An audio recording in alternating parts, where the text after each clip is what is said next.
everyone, Alexa Donne here, and today I am going to be talking about must-know thriller beats. Now this won't be exhaustive, all-inclusive, and kind of the order might not necessarily work for every single story, or some of the specificity might not work for every single story, but generally I'm going to go over kind of expected beats that seasoned thriller readers are going to expect from your work, and you can hopefully use this as a guideline or framework to make sure that you're hitting those expected beats, because what leads to a satisfying reading experience for, well, any book, but specifically thrillers, is hitting beats in both expected and unexpected ways, because ultimately it's all down to the emotional reading experience. I've done something similar for romance arcs, because again, romance readers expect you to hit specific beats, so this one is all about thrillers, mystery, suspense, etc. I'm going to be following a pretty standard story structure and beat structure, so again, you might have to modify this slightly depending on what you are working on, but think of it as a general primer. So the first beat you're going to have to hit, it's all about your setup. It's incredibly important at the beginning of a thriller/mystery to establish your status quo. This is going to be a few scenes and or chapters, so it's really a couple of beats rolled into one main one that is essentially your establishing shot. You need to ground the reader in what the world is like for your main character, also sometimes your victim and your murderer. It depends on whether they are going to be present at the beginning, though. The thing about a good thriller is that you want to have threads that go through the whole book, and no one likes an ending to a thriller where you can't possibly piece it together yourself / be the whodunit comes out of nowhere. The person who is the antagonist comes out of nowhere. So usually that antagonist or hint of it or characters who are involved in whatever your conclusion is are definitely going to show up in your setup and should be part of the status quo. So you want to pick something that's going to well illustrate the tone of your world, kind of what's normal for that main character, while also establishing story basics like who they are, what they want, and what might be standing in their way and what they might stand to lose from that thing. You're going to do the establishment so that when you get to the inciting incident, which we're going to talk about, you're really building on and establishing stakes. I do have an entire video on plotting a thriller backwards, which I will link to down below, where you can kind of hear how I approach these essential ingredients of a thriller and work through kind of building up and planning these beats. So the next essential beat is the disruption of the status quo. Sometimes this is the inciting incident, i.e. a murder, but it can also be a non-murder inciting incident. It can just be a thing that triggers change that can lead up to whatever the murder or kickoff of your thriller/suspense plot is, which we're going to talk about in a minute. But it's basically after the status quo, it's that first real moment of change. So the next beat is the beat of discovery, building off of that disruption. This is where you can do the murder, discovering that someone's been murdered. It could also just be the discovery or uncovering of something going on. You're building off of that initial disruption point beat to kind of, you're building tension and suspense essentially for your main character. Because next you are going to layer on the hint of danger. This is very important. You have to build the suspense before you get to the investigation decision point, which we're going to talk about. But essentially, this is where you either implicate your main character in whatever is going on, so it creates stakes of like, oh shit, I look guilty, or you build on the deep personal connection that your main character has to whatever is going on. That is more the kind of sense of obligation or justice moment. Or if you have a character who is literally a detective rather than kind of a layman throwing themselves into an investigation, this is the point where you're going to be layering in personal stakes for that character, why there's like a hint of danger or conflict for that character specifically to throw themselves into whatever this investigation is. Now, if you are doing the kind of thriller where your main character is really in the heat of it, this is your spot where they're going to have their first brush with authority, whoever the authority is, a cop, FBI, school administrator, whatever really fits for you. You need to have that kind of brush of danger. You're building on the hint of danger. This needs the moment where the character really knows that they either have to investigate to save themselves or they have to investigate to save someone else, or basically it's the shit is real moment, because the next essential beat is the decision to investigate beat, which is essentially your break into two. Your second act is going to be where the real kind of gumshoe stuff happens, where you are going to start layering beat after beat after beat to build up to twists and red herrings, etc. But you need an actual decision point where the character is like, I am going to do this thing. And what I want to warn you about, I have been guilty of this, and I've seen this in other people's work as well, is having more than one decision to investigate moment or scene. You need one definitive one. And this is where these beats get kind of messy. It can come earlier. You're like, oh, I'm so confused. None of this is cut and dry, but these are beats that a reader expects. So if you do one of those earlier inciting incidents, by the way, where like the murder or thing happens very early, your decision to investigate might come earlier as well, but you're layering in the hints of danger and the building on that, the kind of, cop moment. It can also come slightly after a character has decided to investigate, but there's always going to be a break into two moment, even if they're already investigating something, where there's a further decision point. You need a definitive decision point, because the break into two moment is deciding to go on the journey. In a thriller, the journey is throwing yourself headlong into the danger of whatever the main thrust of the plot is. So you should be escalating in Act 1. So even if they've already started an investigation, because I have read thrillers that do that, that break into two moment is when essentially shit gets real and the character makes a I cannot turn back decision, which goes hand in hand with the next essential beat. Again, these can kind of scooch around, but more or less this is going to fall in that break into two point, which is introduction of B-plot / sidekick / romance. You're always going to have some kind of character who is a foil to your main character, both a foil and a help. It's that person who helps drive the plot forward, who is, I said it, they're the sidekick. Sometimes literally in detective fiction, it is their partner. In many cases, this is someone who's tied to the victim and is invested, is like, let me help you. Or it can also be a literal love interest. It could be a spouse or partner or a best friend who basically joins the investigation. It's really hard to do a pure thriller suspense book where the main character literally has no help, no one to bounce stuff off of as they're doing their investigation. That's who this character is, because it helps you as the author to have that kind of character foil to push the story forward in certain key points. And it also feeds into a beat that we're also going to talk about from Act 3 that is a very popular one in thrillers / suspense fiction that you might want to use. But you're going to have the beat where essentially the person is like, I can help. So either before or after this, again, some of these beats can kind of scooch around, but you need to hit them in approximately the right places. So the next one is the first point of investigation. This is always going to be the easiest and most organic place for your character to start. So you have to figure out what the easiest and most organic place for your character to start is. Usually this is another character who is, it's almost heavy-handed the way that they come up in Act 1, and it's that the character goes, well, duh, I'm going to talk to so-and-so. So it's the most obvious point of start. And whoever that character is and whatever that scene and moment is, they need to offer information that is going to lead the character in their next most obvious direction. But very commonly, this character is going to hold something back. You're going to come back to that character later, and or whatever they offer is going to seem very promising at first and definitely put the investigator on their main path, but most often is going to be a red herring. Because as you know, the most obvious early explanations or points of investigation are usually not the meatiest ones. But also sometimes that first person you talk to does have that essential piece of information and you can go back to them. It's up to you kind of what you want to do, because every thriller is different.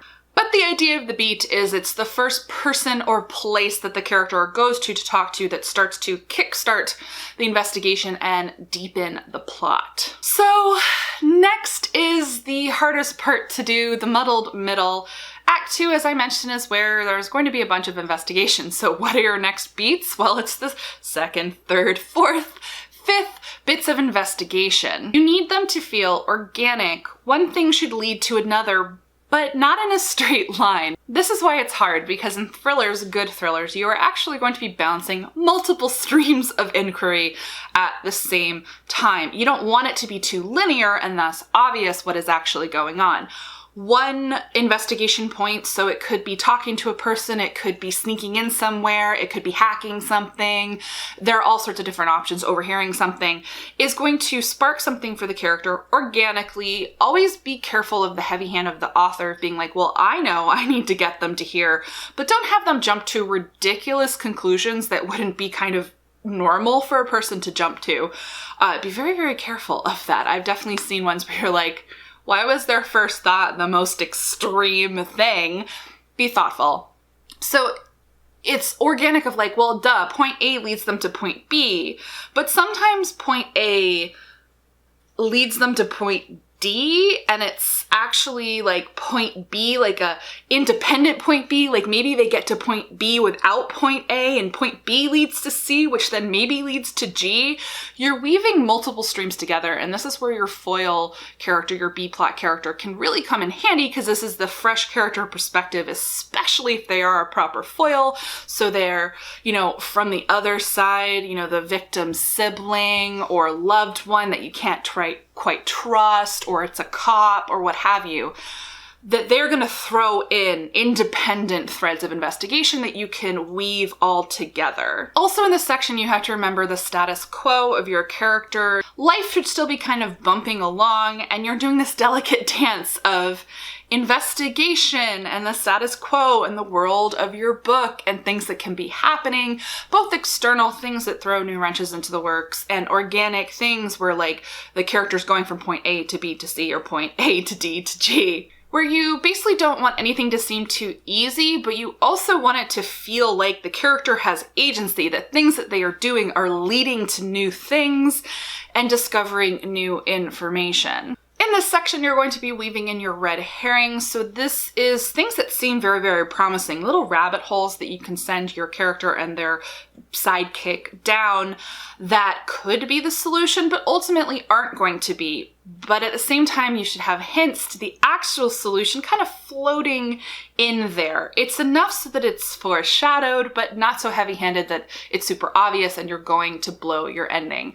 Honestly, the second act of a thriller is a delicate dance, and these beats are less specific because the beats are literally just like write the thing. Honestly, most of the specific beats I'm covering are in Act 1 or Act 3, because Act 2 is the hardest, and it's going to differ greatly depending on the type of thriller or suspense book you are writing. So another micro beat that people expect in this section is you're going to have certain investigation threads dead end, which forces the character into kind of a dark moment. This is basically a reversal, which you have in any story. It's a reversal of kind of a high and a low, and this is just to create tension and conflict for the reader, that kind of, oh no, what's next feeling until you push into the next section. So in this second act, as you're doing all of this brilliant investigation work, but before the midpoint turn, if you were doing a thread with a cop or an authority figure character, this is where you're going to have the second interaction. It's going to happen midway into Act 2,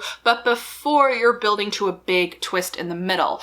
It's essentially a second hint of danger, of external force, so that the character continues to feel a little bit cornered. You can also, of course, use this interaction to feed some new information to your character and give them kind of new threads of investigation, but it's also to ratchet up that tension if it's the kind of thing where the cop is suspicious, etc. Which brings me to the midpoint turn. This is a big moment in every book, but in a thriller, it's expected. This is your first major twist. You're always going to have kind of a major minor twist at that break into two. It's kind of that moment, that thing that the character discovers that thrusts them seriously point past the point of no return into the investigation. The midpoint turn is going to be when shit gets real. You don't save your best reveal for this point, but it is possibly the darkest secret. This should be the most surprising thing, particularly about whatever's going on. A victim, someone in the orbit of the main character, because in a thriller, this is the point from which people should be reading through the rest of your book. There's also something important we're going to talk about at a 70% mark, but the 50% mark is just as important in a good thriller because you can get away with a lot of setup and slower build up to this point, but when you get to 50, if you don't have a really juicy twist in the middle, thriller readers are going to throw your book at the wall. This could be a secret or piece of information that comes out that completely invalidates an earlier investigation thread. It could be a secret that comes out that casts the victim in a completely new light. It could be revealing a huge secret for one of the suspects, which can go hand in hand, in fact, with invalidating an investigation thread. Whatever it is that you do here should not necessarily be the solution, because then you're blowing your ending too soon. It should contribute to the solution though. Whatever big midpoint turn thing is should have some impact on your main twist on the end. It should be that moment that changes the scope of the book, essentially. Have I given you a tall enough order? But like, this is the moment. So whatever big things you have planned for the book, you're gonna save one of them for this big midpoint turn, and you're gonna save the other one for your twist. You should always have a pretty good twist in mind. So that big twist in the middle should lead to a flurry of investigation, and this is how you tumble downhill out of your second act. This is when you're going to have the character / their foil like talk to several people in quick succession or do several things in quick succession because they're like totally fueled by this crazy reveal.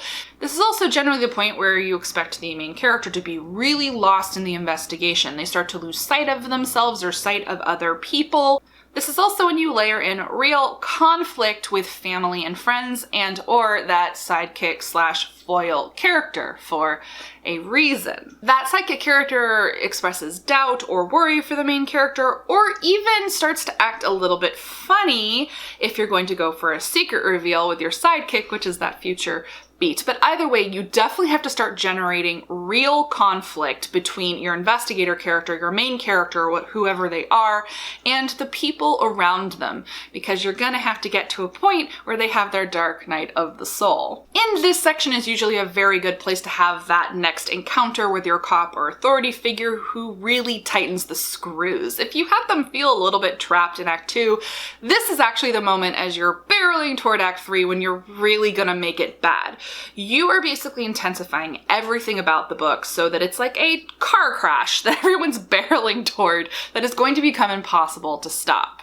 You might also want to couple kind of that tightening of the screws with that sidekick character abandoning the main character. You're basically setting them up to be alone, to be obsessed, potentially be unreliable, and put them in a vulnerable position for the next series of beats. So this is essentially your break into 3, the thing that happens to propel you into the final act of the book. And in a thriller, this is usually going to be your next big twist or a big twist that leads to poor choices. It's either a twist that puts them on the path to the killer, whether they know it or not, and as I mentioned, that decision point where they're going to lose other people's support so that they are barreling forward by themselves into danger. And the thriller reader expects this and knows what's happening. Don't worry if it feels really obvious, we live for this. This could, for example, be a point where it seems like everything is solved. It seems like they've caught the person who did it, but it turns out that they were wrong. That their obsession and the drive of this investigation led to the wrong conclusion. The real killer is still out there, so you're still going to work up to the climax.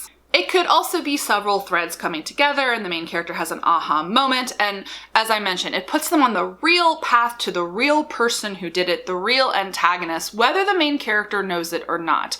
Usually they don't quite know how dangerous it is, and this is also your opportunity for final red herrings, because sometimes the direction that this twist is going to push them into Act 3, it does push them toward both the real person, but also toward your final red herring. It depends on the structure of your mystery, but that's always a fun one where the reader is still second guessing it right up to the last bit, where it's like, okay, so I've narrowed it down. It's A or B because they've been pushed in this direction, and then you can continue to play with that suspense until the big moment. So the next beat that is within this beat is literally the main character chooses the path toward the killer. So it's going to a specific place, it's ruling out one thing and talking to someone else, it's taking that definitive step towards danger. So like an actual moment where the character decides to do the stupidest thing they could possibly do, but the thing that the reader wants to push them toward that big confrontation. So you're taking your character to where they need to be for the big finish. There's a moment of calm. I mean, it's calm for the character, usually not for the reader. We know what's coming, but it's kind of a brief moment to breathe as you set up your next big twist. So this is where you're describing a place or an interaction. The character has the wrong impression and like the reader's going there like, oh my God, they're focusing on this thing, but like, you know, it's the wrong thing. This is all about moments of tension and emotion that you need to have in the story to satisfy the reader. So this is a big one. So I mentioned the fallout with the sidekick beat. You have a lot of choices for where you want to put this and what you want to do with it. It's going to be either at the end of Act 2, but you can also do it in Act 3, and it depends on what you're doing with them. So it can be after this third act climax setup where they have a big fight, falling out, so that you can get that sidekick / foil character out of the way so that the main character is utterly alone for the very final part of the story. Another option here in order to do that, this is a popular beat and it's totally up to you whether to do it. It's not in every single thriller or suspense story, but it is a popular beat for a reason. And that is the moment the main character finds out a secret and or loses trust in their faithful sidekick. They find out something earth-shattering about them. Most often this is that they've been lying about their motivation for being involved, that they were closer to the victim than they had let on, etc. This is like the secret point. And if you've done your job correctly, including and especially if it's a romantic storyline, they've had moments where they've gotten really close before, and so it's a massive betrayal to the character themselves, but also to the reader because they were shipping it, and then this person might be the bad guy. This is the moment that you really want to have. You want it to be both feasible and awful that this character, this major side character, could have done it or been involved in it. The main character feels betrayed, but so does the reader. And then of course, like, it depends on what you're doing with your book. Maybe they are the bad guy and that's part of your final act twist, or it is a red herring, but a really, really good kind of final hurdle one because it gives the main character that reason to not trust the person and to run away from them right into the arms of danger. So your next expected beat is, well, they've run into the arms of danger. They think that they're safe and good, but there's the first aha moment of, wait, it was... And of course, that aha moment comes when it's too late. They are already in the clutches of whatever this big climax, finale, confrontation is. You want them to be alone or away from help so that it is a moment that has real stakes. And right in the moment or right after, like this is so, it's a delicate dance how you pull this off, but right in that aha moment, that is when the bad guy closes in and the character realizes that they're alone, they're trapped, and shit is real. So there's a beat in the Blake Snyder Beat Sheet that is very, very interesting, and this is where you're going to do it, which is, it's called the hint of death or the sniff of death, and it's a high stakes, very real moment or micro moment where it is very real to the character / and or the reader that the character could die. It's less necessary in some story types, but very necessary in a thriller / suspense book. You need the stakes to feel really real, that the main character is trapped and could die or similar to that. It needs to not be too obvious or easy to the reader how the main character is going to get out of it. So this leads to the big beat, the confrontation and revelation beat, which is so hard to pull off. Again, it's all a delicate dance, but this is where you get your villain monologue, but you have to be careful that it's not a straight up villain monologue, but you kind of need this person to explain why they did it, what's been going on the whole time. You're dropping those last minute bombs, things that both clarify and explain things that came before. There's often violence or a chase on being injured or tied up. This is again to increase the stakes and help with that kind of trapped thing. You can do all sorts of things within this. You can have the main character try to save their ass by like pretending to go along with the bad guy. You can have them run, but essentially at the end of this big moment, they have to be irrevocably trapped because that's when you get this dark night of the soul. This is the all is lost moment for the character, though you could also put it right before this if they've fallen out with their foil. The thing about structure is that it's not always set in stone, but you want to hit the beats kind of in the right area.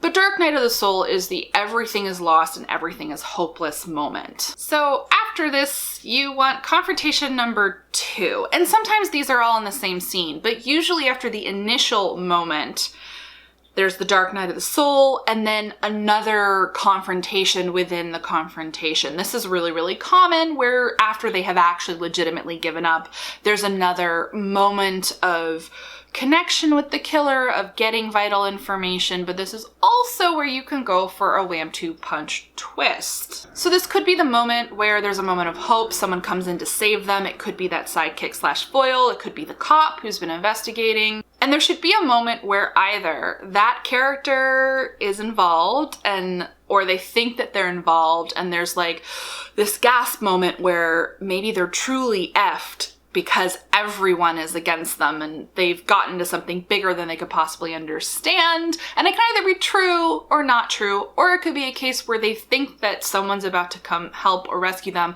but they're incapacitated as well. Some thrillers do a more elongated confrontation. It really depends on the situation in your book, where like there could even be a change of venue in a big finale. Like I read one where the confrontation reveal started in one place and then they took them to another place, and then it was like they thought someone came to rescue them, but then they were incapacitated, and so it's almost like there were multiple Dark Nights of the Soul, because ultimately the character hoped for help, thought they got help, wasn't help, and then they had to help themselves.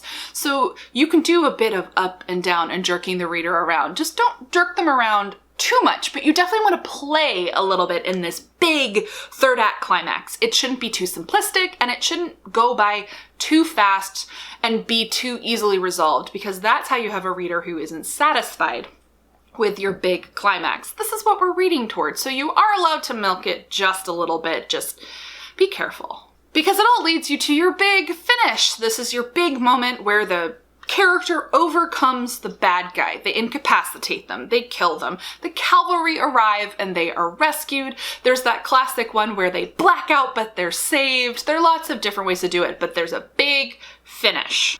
But you are not done. So here's the trick with a good thriller. You have to give people a chance to kind of breathe and exhale after your big finish. And the biggest mistake I've seen in a thriller that is ultimately unsatisfying, other than things not being foreshadowed or making sense, is when the big finish is the end of the book.